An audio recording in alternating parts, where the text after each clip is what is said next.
Nossa, deixa eu abrir minha agenda, tem que parecer intelectual.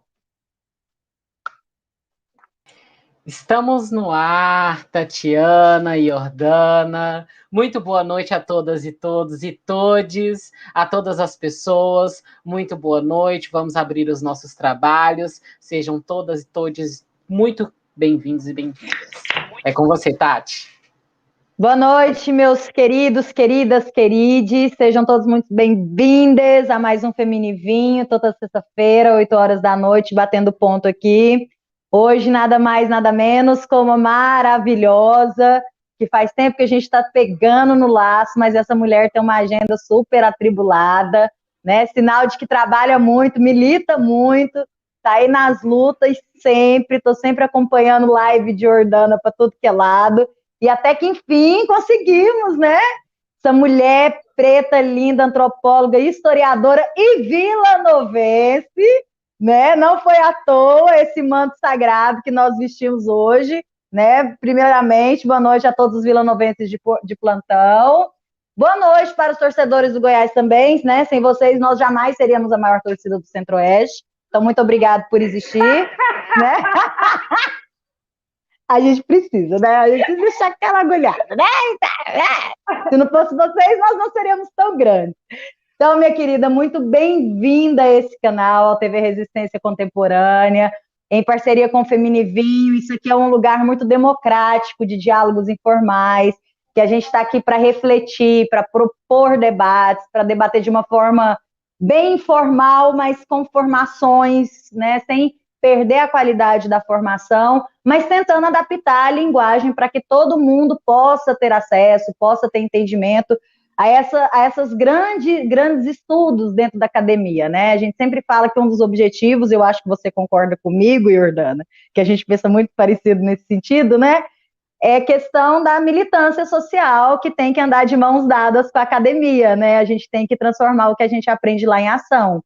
Não basta só a teoria, teoria e praxis andam juntos, e a gente tem que pôr isso na militância, tem que se conscientizar cada vez mais, principalmente o pessoal da academia, nós como mestre, doutores, né, a gente tem que sair dessa bolha, não adianta, o mundo mudou, e conhecimento é isso, conhecimento gente, quando eu falo pegar no laço, é no laço do afeto, tá? Por favor, não confunda. A Jordana, a gente já viu ali, ó, pegando no laço, é no laço do afeto, porque ela tem uma agenda atribuladíssima, então a gente tem que chegar com carinho, com amor. Aí no dia que a gente falou assim, Jordana, você pode beber, minha filha. Aí ela falou, não, então eu vou. Aí, entendeu? Então é esse laço afetivo. Então seja bem-vinda, minha querida. Se apresenta para o Feminivinho, para o TV Resistência Contemporânea. Hoje eu estou aqui para aprender, porque assim, você é uma referência, você é uma grande historiadora, uma grande antropóloga, e a cada fala sua, eu, como mulher feminista, branca, no meu lugar de privilégio, só tenho a te agradecer por ampliar o meu processo de conscientização e de outras tantas e tantas que estão por aí. A palavra é sua, maravilhosa. Beijo! Oxe, gente, que lindeza! Que beleza estar aqui com vocês. Adorei essa apresentação, essa abertura. Era isso que eu estava precisando, eu acho. Porque, olha, aqui é pesado, assim, né, aqui gente? tá, mas a gente bebe para passar. É um prazer estar aqui com vocês, ocupar esse espaço. Feminivinho, mas eu vou de cerveja, porque eu sou dessas. E um brinde ao meu Vila. Então, se eu estou bebendo cerveja e falando do meu Vila, tá fácil. Aí a vida ficou boa, ficou fácil, né? Ficou boa demais. Então, para mim é um prazer estar aqui com vocês. É um prazer fazer esse deslocamento da academia para um papo mais leve, mas que não deixa de ter conteúdo, de ter fundamento, de ter realmente um posicionamento ético-político. Eu acho que quando a gente faz isso, a gente está subindo um degrau, a gente está realmente, enquanto estudantes de universidade pública, dando resposta social, né? Essa semana eu vim pensando muito nisso. Qual é a resposta social que a gente está dando das nossas pesquisas e para todo esse povo que vem financiando o nosso trabalho, vem financiando nossos estudos, nossas pesquisas. E eu acho que quando a gente consegue fazer essa tradução do que a gente produz lá, em todas as linguagens, e que alcance o maior número de pessoas, a gente está fazendo essa resposta social, a gente está fazendo essa devolutiva. Então, eu quero parabenizar os dois canais e quero parabenizar vocês dois, que são dois queridos também, são pessoas que eu admiro, que eu respeito, que eu quero sempre perto. E estamos perto, mas eu quero mais, hein? A próxima vai ser na cozinha de casa, porque eu sou dessa, eu quero cozinha de casa. E me conte, sobre o que vocês querem começar a falar? Vamos começar a falar do meu Vila? Vamos começar a falar disso?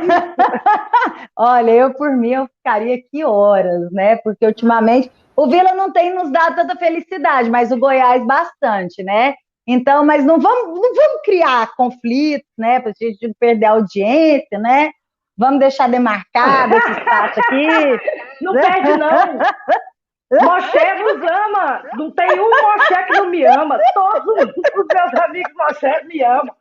Porque, olha, eu respeito a pequenez deles. Você acha que eu não respeito? É com muito amor e com muito carinho que eu acolho a pequenez deles diante da gente.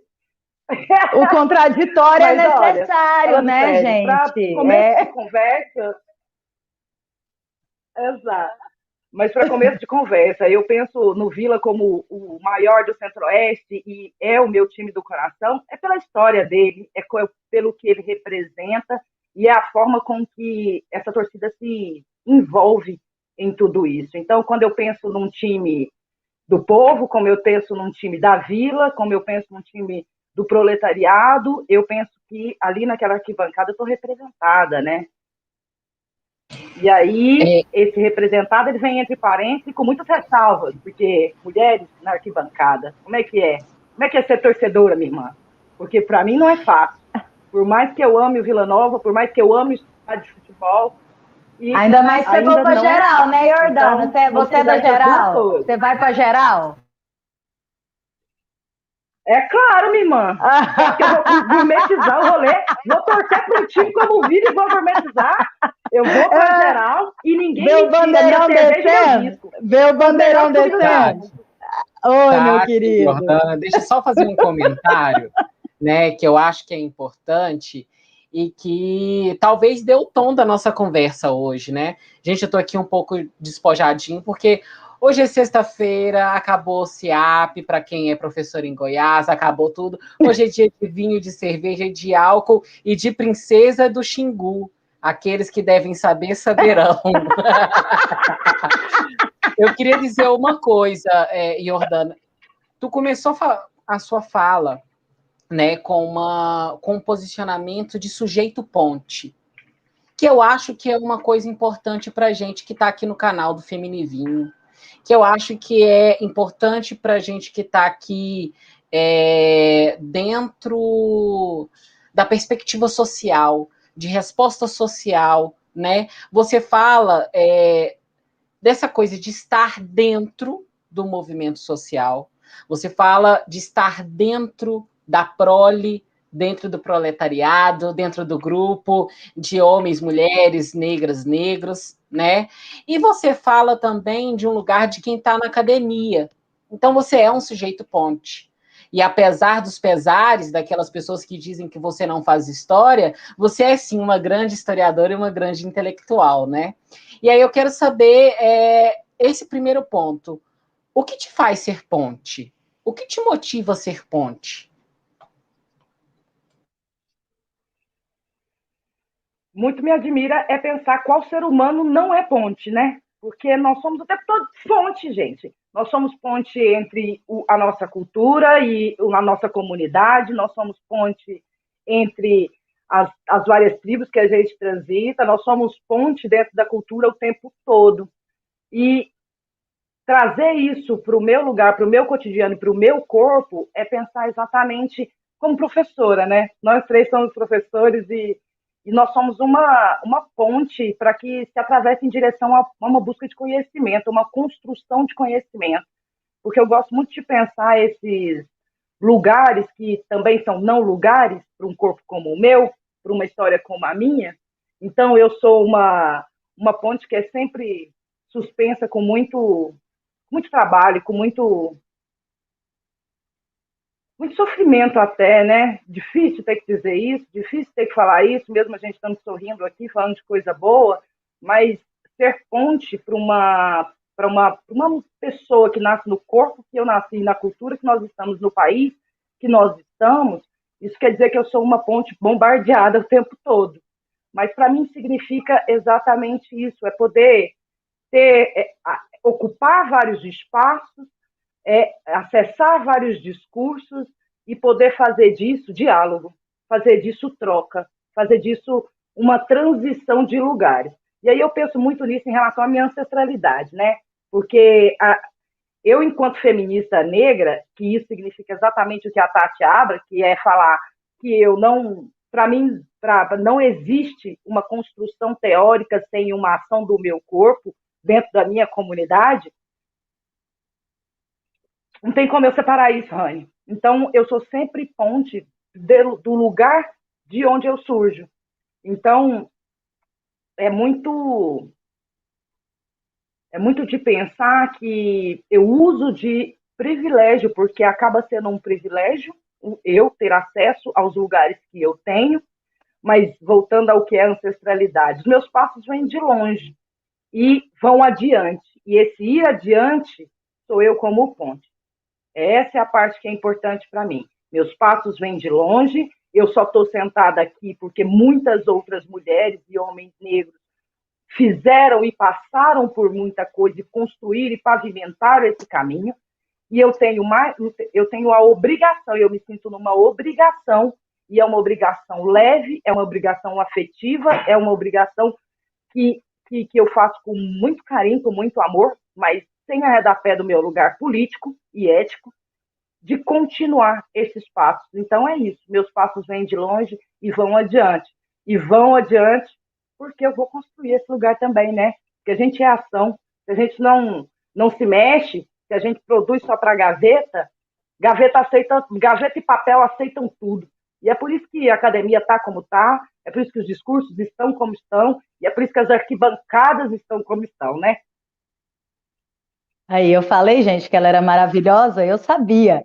Ó, primeiramente, eu quero fazer um retorno aqui, quero agradecer a presença da Célia Mari, nossa flor da democracia, sempre presente aqui com a gente, sempre fazendo olha aí que maravilhosa, doando super sticker, apoiando, né? Nós somos militantes, para você que não sabe, Jordana, eu, Célia Mari aqui, somos militantes de canais progressistas, a gente faz articulação, a gente pede like, e são vários canais, não precisa nem citar o nome aqui, eu só faço questão de citar o Blog da Cidadania, porque a gente está lá todos os dias apoiando o trabalho do Eduardo, né? Então, beijo, minha querida, minha flor da democracia, que também é aqui de Goiânia. Assim que a gente puder, a gente vai encontrar. A pergunta dela foi: onde é que está a live do Goiás?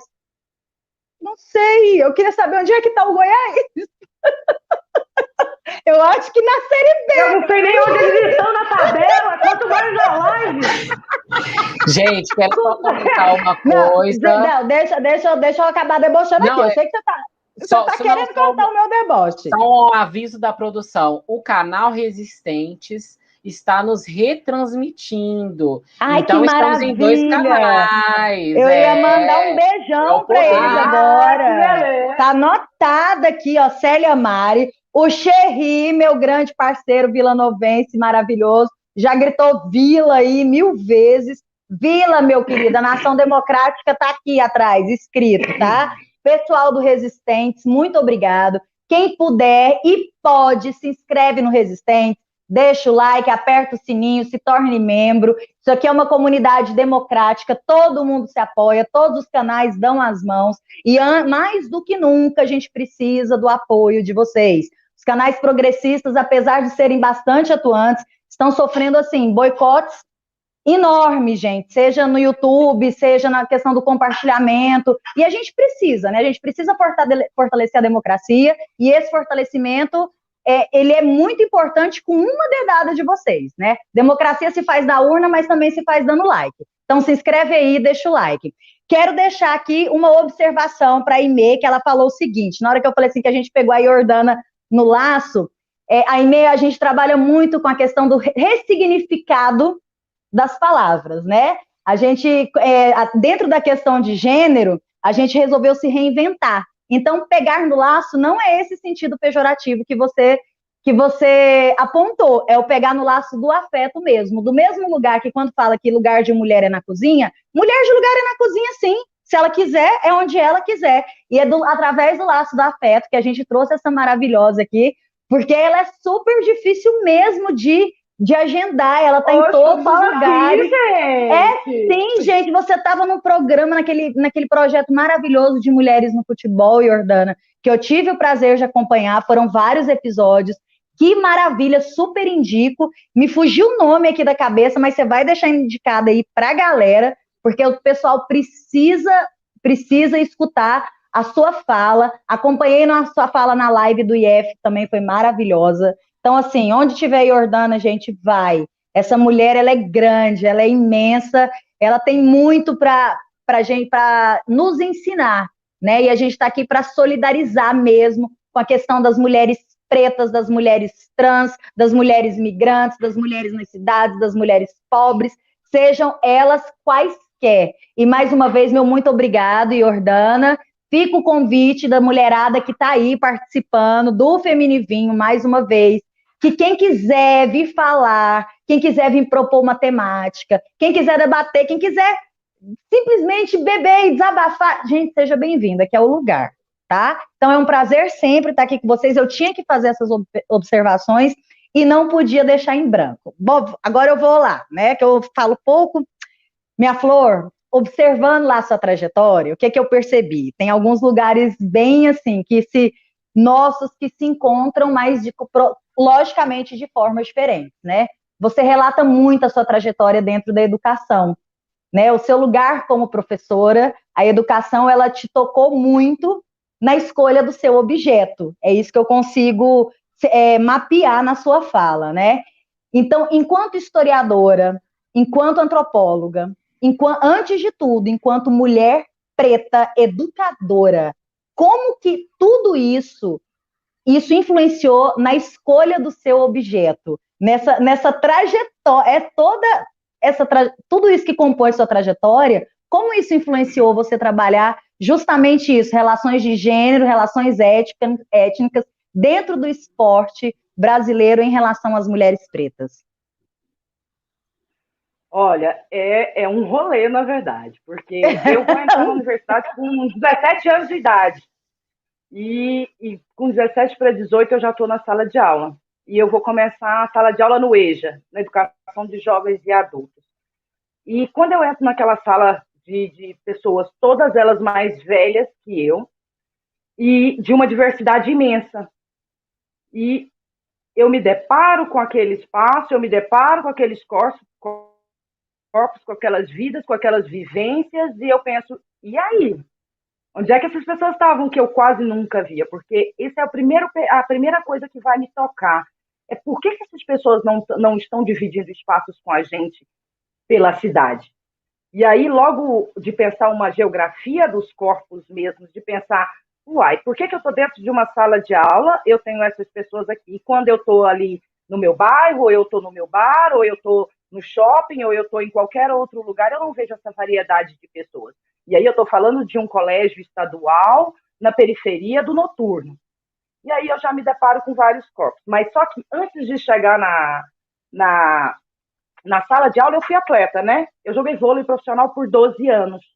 E o vôlei vai me levar também a uma vivência coletiva e coletivizada. O que isso significa? Eu estava sempre, eu, mais 11 mulheres, mais uma equipe inteira de apoio, né? De treinamento, de preparo físico e tudo isso.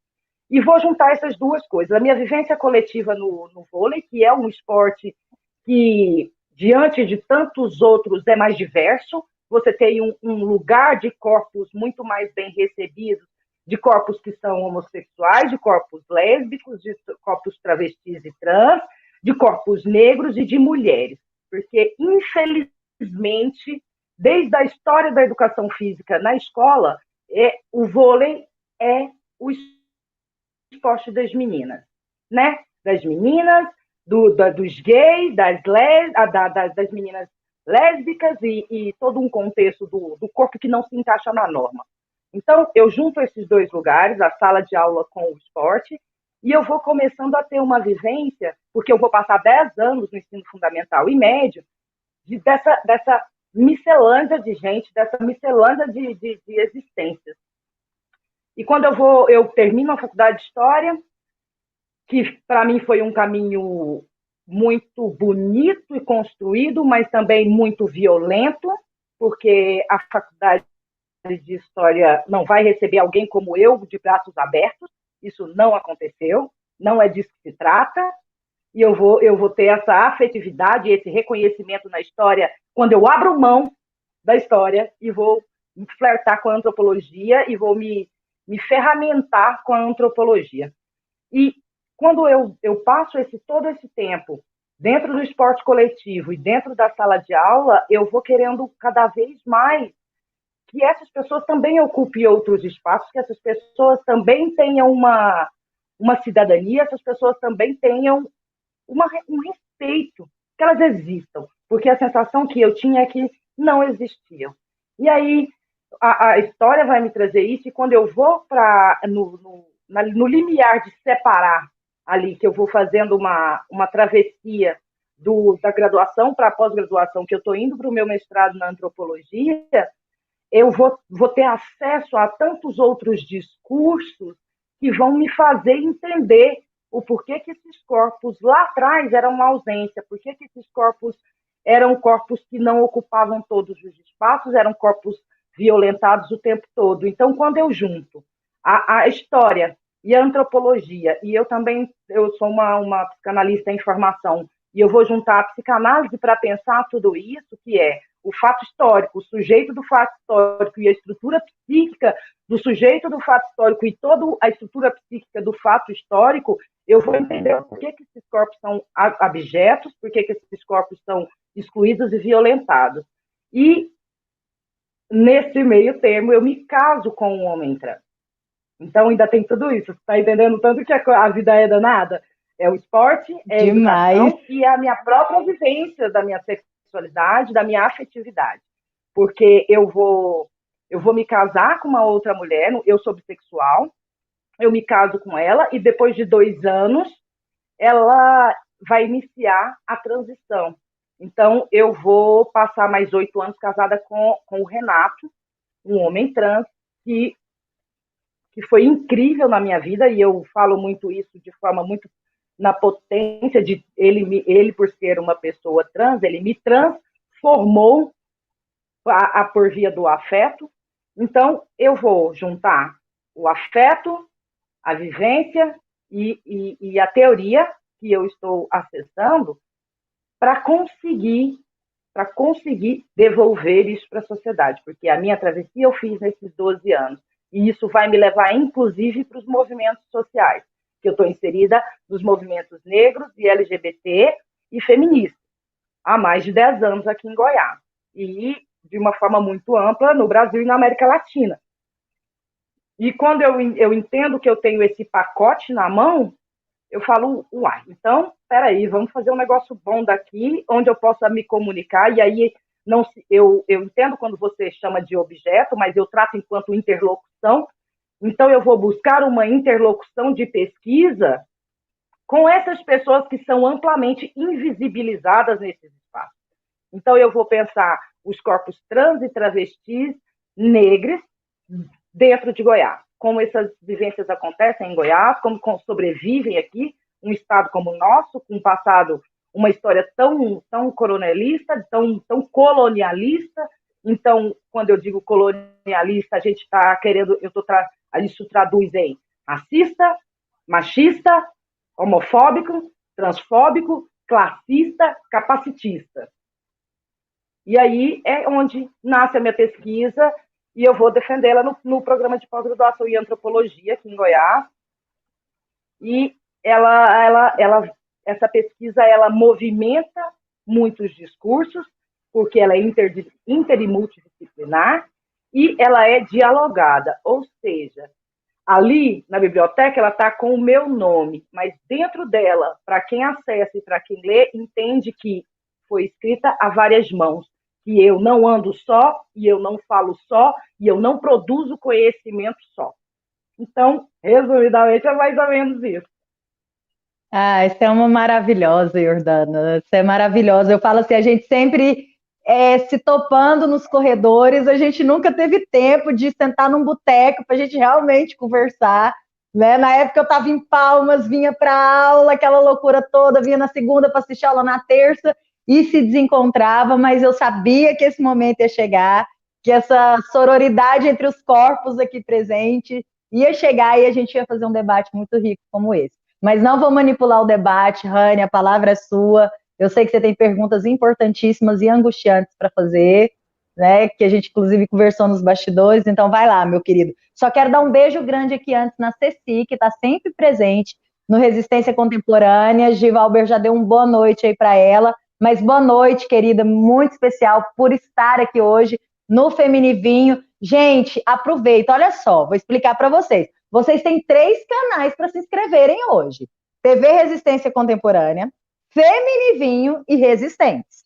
Se inscrevam, deem like e, se possível, se tornem membros. Se vocês querem esses debates por aqui, esses debates que são para lá de ricos, né? E ainda por cima são divertidíssimos, vocês precisam nos apoiar. A gente não vive só disso, não. Nós acordamos às 7 pontos até às 6:30 da tarde aqui, ó. Na labuta, todo mundo professor. Então, assim, a gente é uma militância, mas é uma militância de forma leve, é um happy hour militante, mas não deixa de ser importante. Nada que não é porque é algo com humor, né, que nós deixamos de falar de coisas bastante sérias. Então, passo a palavra para o meu grande, lindo, maravilhoso Rani. E é contigo, meu irmão. Beijo, Carmen Miranda. Vamos arrumar o casamento do Gilbert, hein? Jordana, meu amor. Ai, tu sabe que eu sou apaixonado. Sou literalmente apaixonado por você. Mas eu vou fazer uma pergunta pontual, porque o nosso público quer tudo de você e mais um pouco. E eu também, né? O seguinte. Nosso papo aqui é sobre futebol. Eu sou um outsider, né? Eu falo de fora, porque, assim, futebol... Deixa eu só falar, na hora que eu falei para ele, eu falei assim, eu vi a bandeira do Vila no fundo dela, eu não acredito, ela é Vila Novense ali. Amiga, eu não sei nem o que você tá falando. Eu sou um outsider, mas eu sou um grande incentivador, né? Eu queria perguntar... lindo.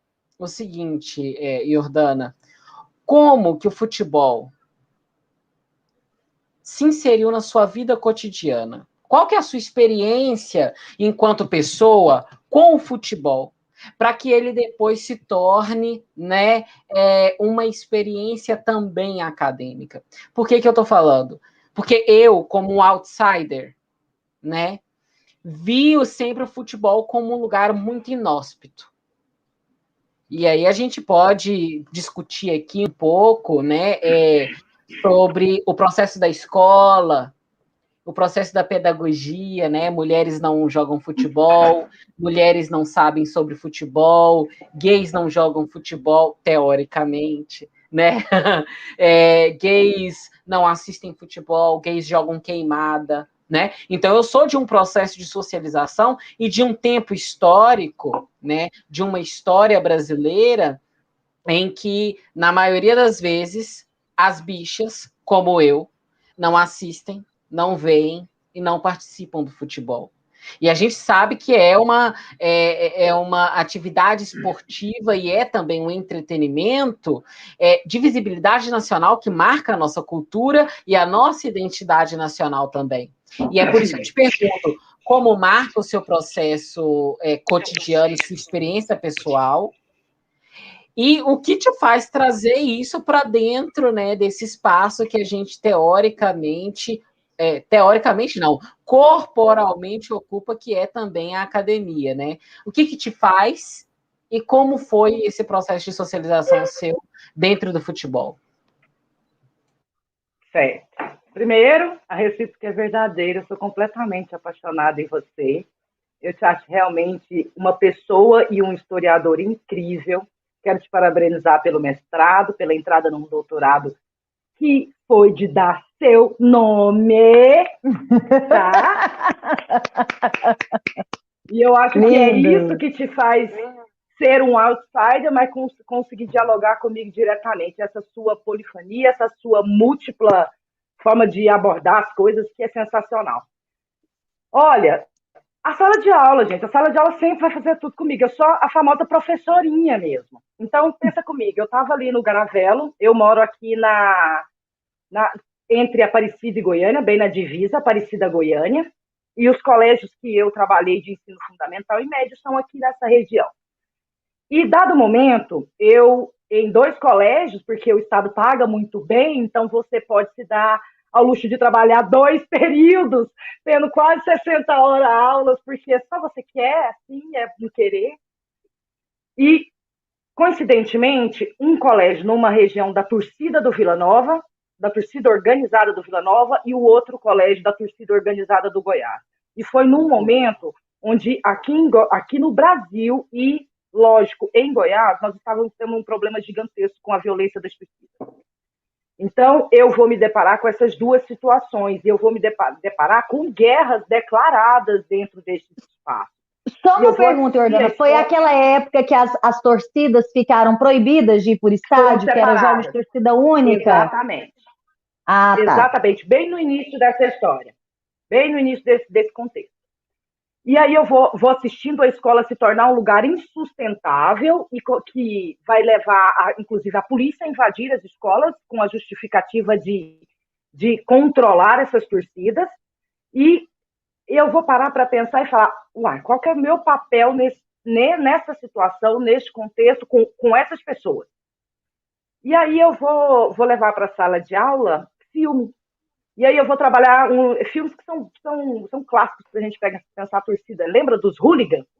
Aquele filme, Os Hooligans? Então, eu vou fazer o seguinte, eu vou fazer com que eles entendam que ser de uma torcida significa algo muito além de ser somente um grupo violento dentro de um lugar. Então, eu vou pegar a história e vou, através das aulas de história, buscar que pensem a história do futebol, a história dos times, a história das torcidas e a história deles mesmos. Porque eu estou falando da periferia de Goiânia e Aparecida, então eu estou falando majoritariamente de corpos negros, certo? E de contexto da pobreza. Então, ao juntar esse debate através do cinema, pensando o futebol através do cinema, pensando o futebol através da história, e fazendo com que esses 2 grupos compreendessem a importância que eles têm enquanto um preenchimento do vácuo do Estado, porque é um vácuo que, se a torcida não pega, a igreja neopentecostal pega. E aí é onde são várias armadilhas que o vácuo do Estado vão deixar.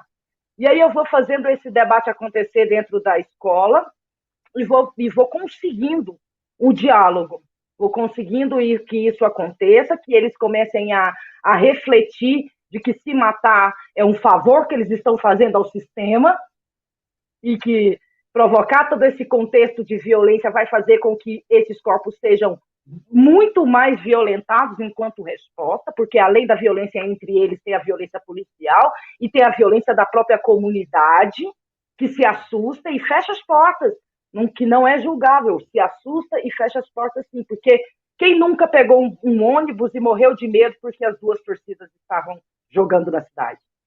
Quem nunca ficou com medo de passar na região do Serra Dourada ou pegar o 020 vindo da universidade, porque passar pela Serrinha de Goiás? Exatamente.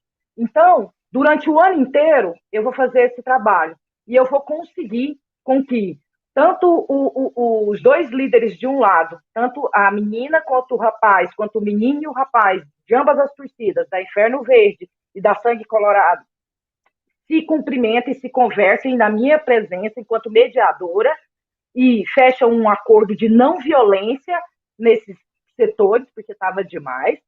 Porque estava demais no que eu estou dizendo, mortes, gente. Chegaram a acontecer 3 mortes nesse ano, deste debate e desse contexto.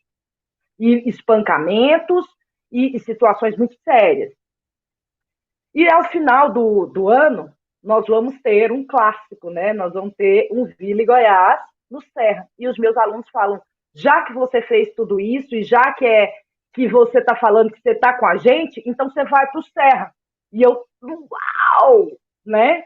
Porque sempre acessei os lugares de esporte, sempre gostei muito, mas o próprio Serra Dourada, na minha cidade, infelizmente, eu não tinha ido. Então, eu vou, as duas torcidas vão passar caminhando na porta da minha casa, essa bandeira eu ganhei desses alunos, e ganhei uma camisa de cada torcida, mas foi com a camiseta branca. E eu segurando essas duas camisetas e essa bandeira, eu entro num ônibus com eles e vou bater no Serra Dourada. Então, quando eu entro no Serra Dourada e eu ouço aquela torcida gritando, dale, dale, dale, isso dale. Isso é que é arrebatamento. E esse povo de igreja não sabe o que é arrebatamento, não, minha filha. Exatamente. Isso não sabe. Aí, junto com o grito da torcida, com os meus alunos em paz, e com aquele disco e aquela cerveja, eu falei, é o meu lugar. E é o meu lugar por quê? Porque, para mim, que estou neste corpinho aqui, o diálogo é mais fácil com eles, porque eu sou muito próxima da irmã, da mãe, da tia, da avó. E aí eu vou entender que o futebol ele tem uma importância no Brasil que é gigantesca. E aí eu vou falar, olha, se o sistema nos captura tanto e rouba as nossas pautas e inverte esse contexto, eu posso fazer um movimento contrário a esse. Uhum. Então, eu vou capturar o futebol, eu vou capturar todo esse discurso para conseguir dialogar com um número muito maior de pessoas e com uma linguagem que está no cotidiano de todo mundo. Então, é aí que o futebol, sendo um reflexo e reflexivo da sociedade, é muito fácil para mim, enquanto historiadora e antropóloga, usá-lo enquanto ferramenta analítica social. E quando eu faço isso na linguagem cotidiana do futebol e de um contexto de arquibancada e de um contexto da torcida e com essas brincadeiras que a gente faz e com esse afeto e com esse aconchego que o futebol pode ser, eu falo, aí está a minha ferramenta, e é aí que surge esse lugar, que surge esse contexto, e que eu vou cada vez mais me apropriar dele para conseguir combater, enquanto também ativista, o racismo, o machismo, as LGBTfobias e a transfobia em si. Então, eu me aproprio do futebol enquanto ferramenta de resistência e ferramenta de produção de conhecimento, em poucas palavras. Minha querida, você respondeu a resposta. Deu para super entender. E eu fiz assim, e quando eu fui escutando seus trabalhos, fui escutando suas lives, tudo que eu fui garimpando o que você falava, a gente já tem noção disso na prática, no dia a dia, do potencial da educação, né? A gente já sabe do potencial do educador, da educação, do verdadeiro objetivo da educação freiriana, que é a transformação, que é a emancipação para isso. E foi o que mais me encantou no seu trabalho, que é o que eu sempre falo muito, né? A gente está dentro de um sistema, a gente está, mas a gente pode sabotar. A gente pode utilizar ele a nosso favor. De dentro para fora. Exatamente, entendeu? Assim, eu fico muito pensando das pessoas que estão do lado de fora achando que vão abalar uma estrutura. Principalmente a gente da Humanas acha que só o discurso vai fazer a coisa. Mas vamos pensar como o pessoal da Exatas, como é que a gente derruba um prédio? Não é botando uma dinâmica... a gente entra, a gente vai na estrutura. Naquela estrutura, naquela viga lá de dentro. Então, exato. Então, o futebol é a minha viga de implodir o sistema. Esse foi o meu encanto com o seu trabalho, Jordana, que eu vi assim, a sua estratégia de sabotagem em prol do social, né? Essa questão, a sacada que você teve, que é o que eu tento fazer, por exemplo, com a educação. A educação é aquela coisa de operar, de operacionalizar, de reproduzir. Muitas vezes não é o objetivo. Muitas vezes acontece. Mas a gente tem o poder de fazer o contrário. Porque na minha sala de aula pode vir gestão, pode vir documento, pode vir norteamento, mas quem está no front sou eu. Eu é que sei o que eu posso passar. E o que eu tenho a escolha. Eu tenho a escolha de sabotar, de transformar e de emancipar. E meu encantamento com isso foi tão grande. E a gente tem essa responsabilidade, né? Sim, mais do que é uma responsabilidade, uma questão ética mesmo, enquanto educadoras.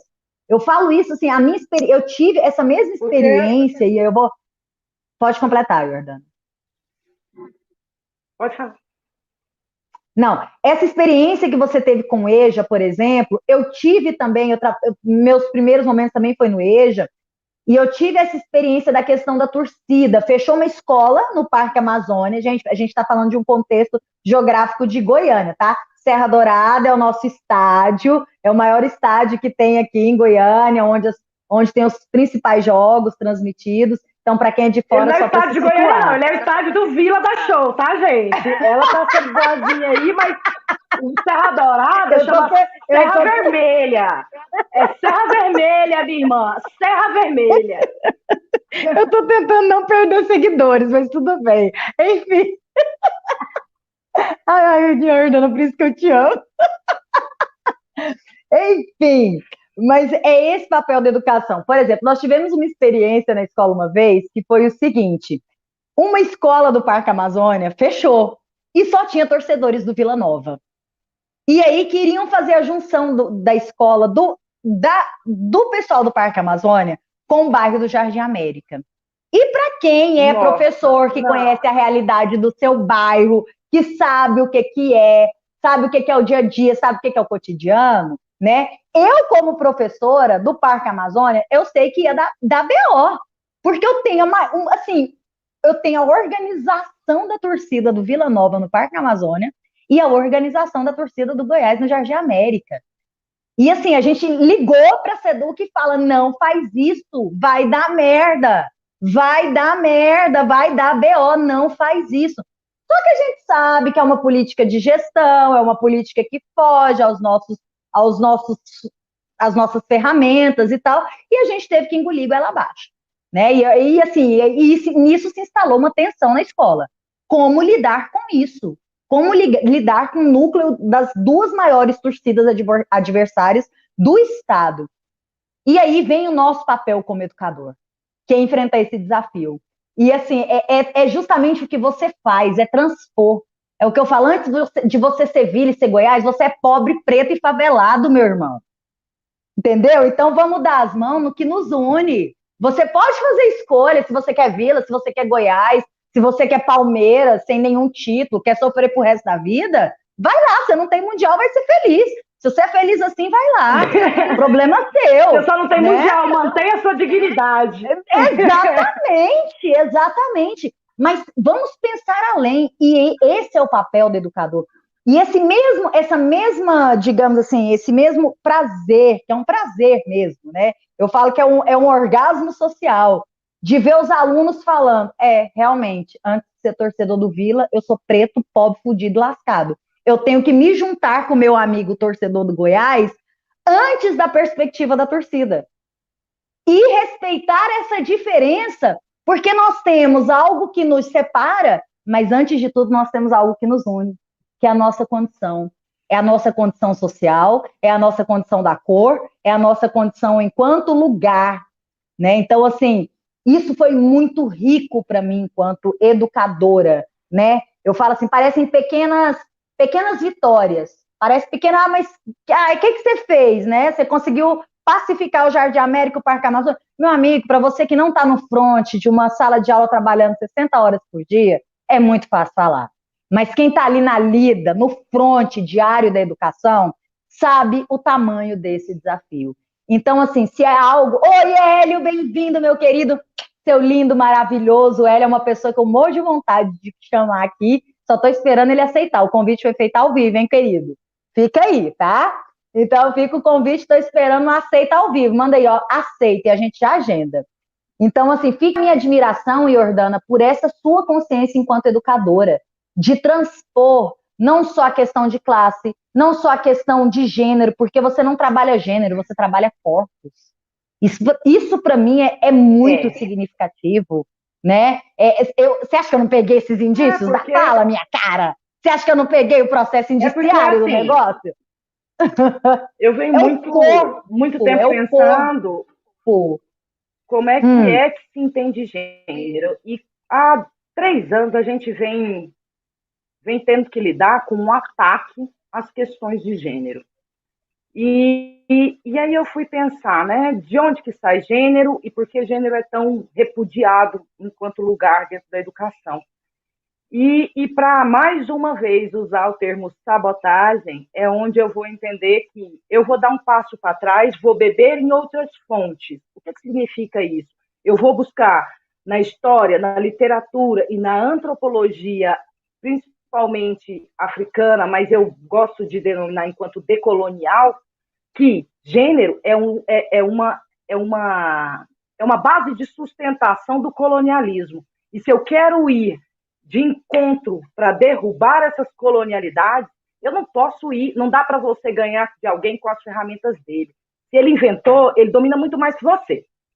Então eu falei, e outra, enquanto também pesquisadora e uma pessoa em construção de intelectualidade, eu não quero reproduzir conhecimento, eu quero produzir conhecimento. Então, quando eu junto esse lugar de combate às colonialidades e entender que eu quero produzir e não reproduzir, eu dou esse passo para trás, vou beber nessas outras fontes e eu vou entender que tratar gênero é ser uma ferramenta de manutenção do sistema. Então, eu quero entender os corpos dentro do sistema.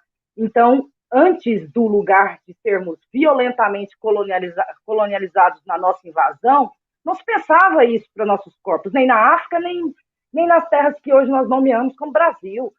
Tanto a população indígena como a população africana como um todo, e aqui, gente, entenda que quando eu tô sendo reducionista, falando dessas duas populações só nessa forma tão imediata. Mas se trata de povos diversos, sim, se passa de muita coisa, mas, a grosso modo, são duas populações que sofreram foi uma violência para que essa questão de gênero fosse colada nesses corpos. E quando eu dou esse passo, eu entendo que gênero é uma ferramenta de violência e não é com isso que eu quero trabalhar. Eu sou contra essa violência. Não que eu abra mão de também poder ser violenta, que é algo que é castrado desse discurso de gênero das feminilidades. Então, sim, eu sou agressiva, eu sou violenta, eu tenho todas essas marcas que qualquer outro corpo pode ter. Então, o que gênero faz é marcar corpos, e gênero dentro do contexto colonialista, e esse colonialista a gente lê como capitalista, o capitalismo marca corpos, o serve e o que não serve.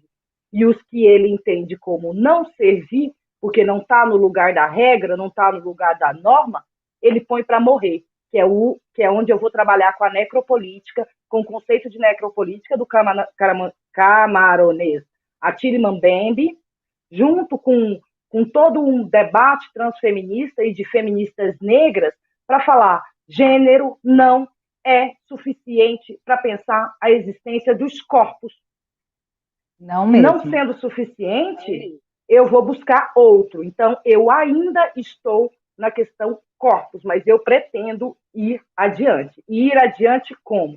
Que é a minha proposta de doutorado, que é pensar como corpos que são culturalmente abjetados, estão excluídos, se tornam símbolos de torcidas, igual a nega brechó. Uma mulher negra que não tem um contexto que é de uma geração, 2 gerações atrás da nossa, ela é uma mulher hoje de 70 anos de idade, ela é uma mulher que não carregou um casamento nas costas, é uma mulher que esteve o tempo todo em espaços negados para as mulheridades. Se hoje é difícil para a gente, muitas vezes, estar dentro do estádio, dentro da quadra, dentro do contexto esportivo, imagina para essas mulheres. Então, Jordana, só explica para o pessoal quem é nega brechó para a nossa nação colorada. Porque a maioria dos nossos participantes tem muita gente de fora aqui.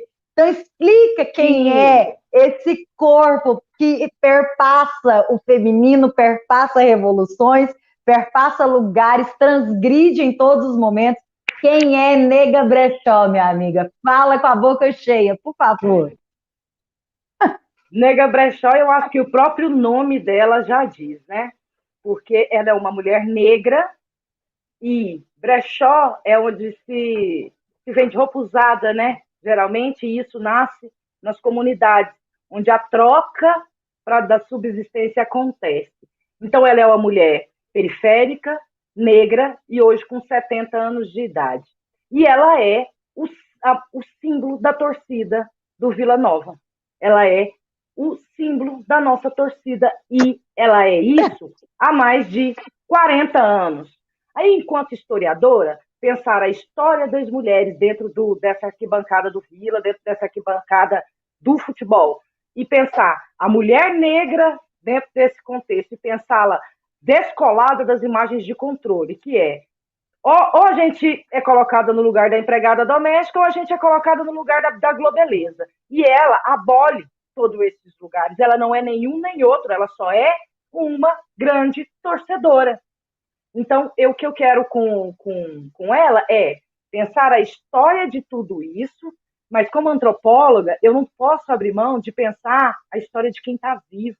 Então, saber da história dela a partir da boca dela, isso para mim é realmente a grande pegada da coisa. É parar e ouvir as pessoas. É entender da boca das pessoas como elas construíram suas trajetórias e como essas trajetórias vão refletir na sociedade. Que eu repito, o futebol, ele reflete e é reflexivo. Então, a partir do momento que eu estou olhando o lugar dela na torcida do Vila Nova, eu também estou olhando o lugar de todas as mulheres como um todo o lugar das mulheres negras dentro do todo, e estou pensando dentro do Brasil e a partir do campo e da arquibancada, o racismo e o machismo, que são duas coisas que não se descolam. Não tem como você pensar gênero sem pensar questões étnico-raciais. E não tem como você pensar questões étnico-raciais sem pensar questões de gênero. Sojourner Truth, na primeira convenção de mulheres, em 1851, prova isso para a gente. Porque naquele momento que aquelas mulheres brancas estavam lá falando, eu quero trabalhar, eu quero ter um outro lugar na sociedade, eu quero poder fazer outras coisas, os homens estavam argumentando que, mas você não desce uma carruagem sozinha, mas você não pega peso, mas você é frágil. E ela vai se levantar e perguntar, e eu não sou uma mulher? Porque ela, ex-escravizada, nunca ninguém abriu uma porta de carruagem para ela, ninguém nunca pegou na mão dela para pular uma poça de lama, ela nunca teve o seu corpo entendido como frágil. Ela estava na lida, ela estava na roça, ela estava nas plantações de algodão do sul dos Estados Unidos. Então, você está entendendo que eles entendiam como mulheres, as mulheres brancas, as mulheres negras eram o quê? Então, mais uma vez, a gente está aqui, e olha quanto tempo se passou, a gente ainda está fazendo praticamente a mesma pergunta. E eu, não sou uma mulher? Lélia Gonzalez já falava isso, né, Jordana? Lélia, eu falo assim, a Lélia é uma grande... Eu tenho muito pouco conhecimento do feminismo. Rani, vou passar a palavra para você. Mas precisou Angela Davis alertar o Brasil para a grande intelectual negra que nós tínhamos. A Lélia Exato, a Lélia é uma grande vítima do epistemicídio brasileiro. Ela é uma grande vítima do epistemicídio brasileiro. Ela é apagada enquanto historiadora, ela é apagada enquanto geógrafa, ela é apagada enquanto antropóloga. Na faculdade de história, quantos textos vocês não conhecem? Não conhecem. A maioria nem conhecem, nem sabe quem é. Agora pergunta a Angela Davis. Aí reproduz. Aí vai reproduzindo a fala. Né? Aí só que esquece que Angela Davis veio aqui no Brasil entre 70 e 80 e falou assim, o que vocês querem de mim? Vocês têm Lélia Gonzalez. Vocês têm uma pessoa do seu lugar de fala explicando a sua condição, o que vocês querem de mim. São tapa na cara. Tanto do mesmo jeito... Desculpa, fala. Pode continuar. Não, que eu falo assim, do mesmo jeito que o feminismo negro dá um tapa na cara do feminismo branco. E é isso que enriquece, é esse movimento. Por exemplo, porque enquanto Exato, eu gosto nós mulheres brancas estávamos nas ruas lutando pelo voto, lutando pela liberdade do corpo, pelo lugar nós reprodutivo, estávamos né, hoje. levantando bandeiras. Lindo, maravilhoso, bato palmas para as minhas parceiras. Mas as mulheres pretas vieram pôr o dedo na nossa cara e falaram o seguinte: enquanto vocês estavam levantando bandeiras por empregos e votos, eu estava na sua casa cuidando dos seus filhos, enquanto empregada doméstica. Que porra de feminismo é esse? E a gente tem que aceitar, sim, essas críticas. A gente tem que reconhecer os nossos lugares de privilégio. Eu sou uma mulher branca. Meu corpo ocupa um lugar diferente do seu na sociedade. E enquanto nós não nos pusermos nessa condição de privilegiadas, e esse aqui eu falo enquanto uma mulher branca, professora, concursada, classe média, eu nunca vou produzir democracia. Porque eu preciso entender o seu lugar. Eu preciso entender o outro, a diferença. Exato. E pensando nessa diferença, eu gosto muito de juntar Lélia com Ângela, porque as duas vão fazer a gente entender que não se trata de uma... São duas marxistas que vão fazer a gente entender que a desigualdade no Brasil não se trata de uma questão de classe. E eu provo isso para vocês. Não se trata de uma questão de classe. Por quê? Porque todo mundo acha que, no final das contas, a desigualdade no Brasil é uma questão de classe. Por favor, vou te dar um exemplo que você vai entender que não é. Eu dou em sala de aula que é muito, muito básico. Imagina para mim aí um carro importado, certo? Agora imagina um homem branco de terno, todo bem penteado e arrumado neste carro importado. Quem é este homem dentro desse carro? Me respondam. É um homem branco. O dono. Um dono. Exato. Você pensa, ele é o dono do carro. Agora, imagina para mim a seguinte cena. Esse mesmo carro importado, com um homem negro, de terno, super bem arrumado. Quem ele é? Um traficante. O dono do carro? Não. Um traficante ou ele é o motorista do carro. Exatamente. É sempre desqualificador. Então, sempre me dá uma preguiça intelectual quando as pessoas querem resumir a desigualdade no Brasil a uma questão de classe. Não se trata de uma questão de classe. Para além de uma questão étnico-racial, ainda é uma questão de gênero e ainda é uma questão de orientação sexual. E para além, é um contexto capacitista. Sim, Rani. Bora quebrar o tempo da live. Bora quebrar o tempo da live. Vou interferir porque a Tatiana, assim, quando ela começa, se sentiu, né? Você sentiu que ela se empodera, é dona de si. Não dê açúcar para ela mais, só dê vinho. Exatamente. E o que eu quero... Eu já vou fazer um comentário final, né? Eu sou um claro defensor do marxismo queer ou do queer marxismo, né? E aí eu fico pensando... Gente, licença, eu só vou pegar outro vinho. Quando tu fala de toda essa sua trajetória, quando tu fala de toda essa marcação do corpo, porque eu acredito que é chegado o momento de nós pensarmos o corpo nesses ambientes, e é daí que tudo converge para a classe, mas não somente para a classe. Tudo converge para o gênero, para a sexualidade, para a condição social, para o capacitismo, né? Tudo converge para a experiência humana, que é atravessada de inúmeros fatores e inúmeras opressões. Mas, infelizmente, tudo também converge para dentro do capitalismo, né? Nossas experiências estão pautadas, nós estamos aqui discutindo, mas a gente está pensando, dia 17 tem a fatura do Itaú, tem a próxima fatura do mês, né? Infelizmente, a gente não consegue fugir disso. Você fez uma fala fabulosa, como a gente já está quase em 1 hora, eu quero te agradecer por uma... pessoalmente, né? Finalmente eu posso te agradecer da forma como eu devo, Para quem não sabe, gente, a Jordana marcou a minha trajetória nos últimos 2 anos, porque ela me permitiu reconhecer aquilo que eu sou através das experiências que me tocam. E isso é extremamente importante, porque eu estava alienado de mim, e aí os marxistas tradicionais talvez entenderão, né? Eu estava alienado de mim e eu estava me alienando do mundo. Jordana é esse personagem da minha história e também da história de várias outras pessoas, que me faz ver o quanto é importante ser esse sujeito ponte. Acompanhem a Jordana, acompanhem o trabalho intelectual dessa mulher, que é uma mulher que provavelmente revolucionará em conjunto de outras a Academia Brasileira. Sempre. E acompanhem também a ação política dela, porque uma colega comentou aqui no YouTube agora, né, do número de mortos pelo Covid e dessa ascensão, né, de uma política extremamente genocida, e eu vou repetir, extremamente genocida que está se colocando agora, mas que já é uma estrutura de longa duração para corpos marcados racialmente no Brasil. Tá?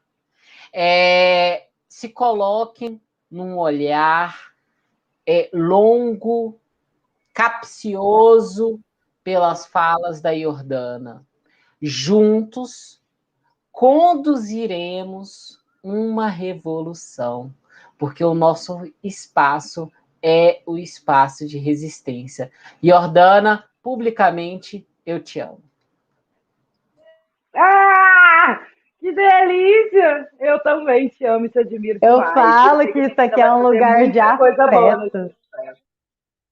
E olha, Rani, pensando tudo isso e complementando, essa questão da gente pensar os marxismos e esses corpos, pensa comigo para finalizar. Raça informa classe, classe não informa raça. Né? A gente precisa sempre entender que o capitalismo ele está sempre agenciando marcas. Então, é por isso que a gente tem esse alto índice de genocídio negro e esse alto índice do genocídio trans. Nós estamos no topo do mundo dessas mortes. Aí você quer virar para mim e falar assim, cata, um negão rico não vai tomar uma festa da polícia, não vai tomar tapa na cara? Me ajude. Você quer realmente falar para mim que uma travesti negra vai conseguir entrar no shopping flamboyant e passar ilesa? Mesmo ela estando com a bolsa dela cheia de dólares? Então, é uma questão da gente pensar as múltiplas marcas que o capitalismo produz, né? E isso eu aprendi foi com você. Você disse que aprendeu comigo, mas isso eu aprendi com você. É a sua abordagem do marxismo que me fez entender muito mais esse desenrolar das coisas, sabe? E gente, eu tô maravilhada com vocês, eu tô maravilhada com o trabalho de vocês, com o que vocês estão fazendo e tudo. Eu só queria estar bebendo a minha própria cerveja, porque além de fazer história, fazer antropologia, política, eu faço cerveja, tá? E que fique bem enegrecido. Cerveja acabando é coisa de aqui, mulher. eu tô te mandando minha localização, tá? Fomos nós que inventamos a cerveja, tá? Então não vem com essa história que mulher não pode beber, porque fomos nós que inventamos a cerveja e estamos reinventando, porque minha IPA é a melhor que Goiânia já viu. Jordana, minha localização então, já está no seu celular, tá? Fica à vontade. Estamos isolados, estamos assim, no remoto. Você pode... Daqui 2 semanas, eu acho um litro para cada um de IPA maravilhosa. Na panela, ainda bem que fica gravado, né, Rani? É assim que a gente gosta. É assim que a gente gosta. Jordana, e eu vou agora, assim, depois das palavras do Rani, eu vou fechar. Nós não temos, assim, eu falo assim, essa mesma intimidade de amizade que o Rani tem, mas eu já acompanho o seu trabalho há muito tempo, desde o GPEG. O Rani já me fofocava aqui no ouvido sobre o seu trabalho e tal. E eu não vou mentir, eu sempre sou uma admiradora, porque eu quero me abrir sempre. Eu acho que o educador sempre tem que estar aberto a todo tipo de conhecimento. E o que você traz, Jordana, é um soco no estômago dos estudos de gênero. É o que eu falo, e a gente precisa desse soco. A gente precisa de um soco no estômago, porque o feminismo não explica tudo. Assim como o marxismo não explica tudo, assim como a questão de classe não explica, a luta de classes não explica tudo, assim como as questões étnicos raciais não explicam tudo. Só para a gente assim poder, digamos, explicar melhor para o nosso público, né? Quando a gente fala questões de gênero, gente, nós estamos pensando desigualdades entre dois sexos postos, masculino e feminino. Gênero é isso, é estudar as relações de poder entre o masculino e o feminino. Só que tem corpos que escapam ao masculino e ao feminino. Tem corpos que não se encaixam na lógica binária. E o feminismo, e aqui eu bato no peito com muito orgulho, eu sou uma feminista, eu bebo nos estudos feministas, foi o que me estruturou enquanto uma mulher revolucionária para transgredir o meu lugar, mas isso não me leva, não me permite a negar outras, outras perspectivas. O feminismo não explica todos os corpos. O feminismo explica uma relação de desigualdade já posta socialmente como se fosse natural. Como se ser homem e ser mulher já fosse algo dado naturalmente. Tipo, eu nasci homem, eu nasci mulher.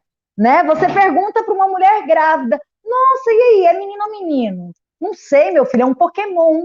Daqui 14 anos você pergunta para ele, ou para ela, o que ela quer ser. Se ela quer ser um Pokémon, se ela quer ser, sei lá, um Power Ranger. Isso aí vai caber ao sujeito na sua escolha. Então, assim, o seu estudo, Jordana, é uma inspiração, porque além de transgredir lugares de fala, nos inspira a pensar, nos inspira a solidarizar, nos inspira a dar as mãos para outros grupos que também são, e também não, porque também parece um anexo, né? E mulheres pretas são maioria na nossa exclusão, no nosso processo de exclusão. Então, mulheres brancas, reconhecemos nosso lugar de privilégio, reconhecemos o nosso lugar de fala, o nosso acesso à educação, a nossa estrutura social privilegiada, e transgridam. E transgridam sim, porque isso é sororidade, isso é democracia. Se você quer uma sociedade democrática, é esse tipo de fala que a gente tem que ter. E aqui fica a minha admiração, o meu enorme agradecimento por você finalmente, né, enlaçar, nós conseguimos enlaçar essa afetividade numa live que seja a primeira de muitas, minha querida.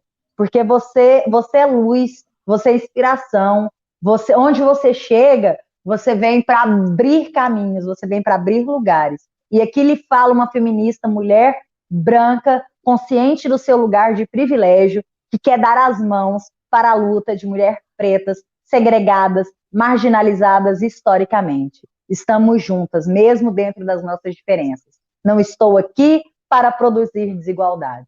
Estamos juntas, mana. E conte comigo porque você precisar. Minha admiração. Um beijo. Ai, um beijo gigante para vocês, gente. Para mim é pensar essa aliança, e aí sim aliança de verdade, né, Rani? Pensar em alianças reais, e alianças reais dentro do possível. E esse possível, ele pode ser o tempo todo alargado, porque a partir do momento que a gente se conscientiza de que não somos a referência do mundo, que nosso umbigo não é o umbigo do mundo, e que a minha verdade não pode ser a verdade universal, a gente faz isso com mais maestria, porque a gente está o tempo todo entre nós gerando um desconforto do ego, né? E eu acho que é aí que a gente replica o colonizador. O colonizador só fez o que fez pelo ego. E nós vamos continuar reproduzindo, nós vamos ser ferramenta do sistema que nos oprime, que nos massacra, que nos mata. É isso que nós queremos ser? Porque quando eu não entendo que o racismo, o machismo e o capacitismo são estruturais, e que não adianta eu não ser racista e ser homofóbica e transfóbica, não adianta eu não ser homofóbica e transfóbica e ser racista, e não adianta eu não ser capacitista e ser racista ou machista, e que é interligado, e que se a gente conseguir, nas nossas linguagens, encontrar os nossos corpos, é isso. Se na nossa linguagem a gente encontra os nossos corpos e encontra as nossas diferenças, são elas que vão nos unir. Porque quando eu respeito a tua existência, eu estou respeitando a minha. Então, eu quero fechar falando para vocês que, ao respeitar outra existência, você está respeitando a sua. Mas eu deixo explícito que é Vila!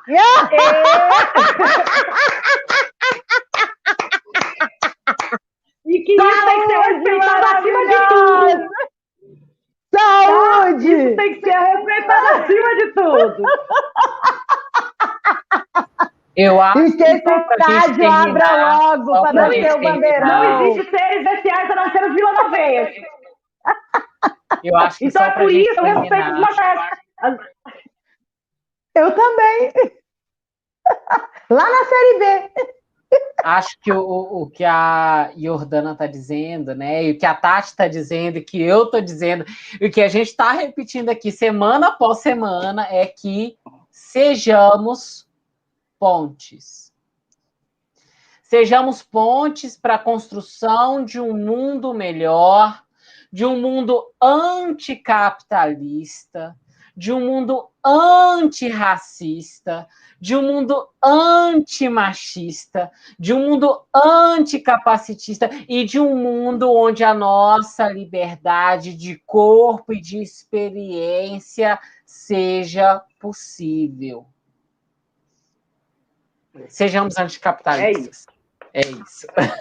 Nossos corpos nos pertencem. Tá? Sejamos anticapitalistas, entendamos a história dos nossos times, tá? Não venha ser pobre, preto e da periferia torcendo para time de elite, não. Entenda que todo time tem uma história, tá? E a partir do momento que você veste essa camisa, você está concordando com essa história. Então, olha aqui. Você que é de time de merda de direita, mas é pobre, me ajude a te ajudar. Tá? Peraí, dá pra ver? De portas abertas para você. Caiu até a porra do trem. Gente, eu acho que nós podemos finalizar. Podemos finalizar por aqui, né? Que vocês já viram que agora já tem menos feminivinho e mais vinho e cerveja. Não, mas isso é uma questão. Deixa eu só terminar aqui. Isso é uma questão muito séria, gente. Para quem tiver curiosidade, pesquisem sobre a história do Vila Nova. Pesquisem. É uma história muito linda. Tanto da história, não é só uma história de um time de futebol. É uma história social. É uma história social. E Jordana está aí como uma grande especialista para falar melhor do que eu. É um time que foi formado por uma vila de trabalhadores. O time chamado Vila Nova... E que nasceu do bolso de mulheres. Exatamente, exatamente. Não escapa a perspectiva capitalista de excluir os operários para uma vila afastada do centro da cidade, das relações de todas as relações de sociabilidade, de excluírem o proletariado, de excluírem os trabalhadores para uma vila no leste do Vila Nova. E ali eles pegaram a opressão e se sociabilizaram, e fizeram da opressão uma transgressão.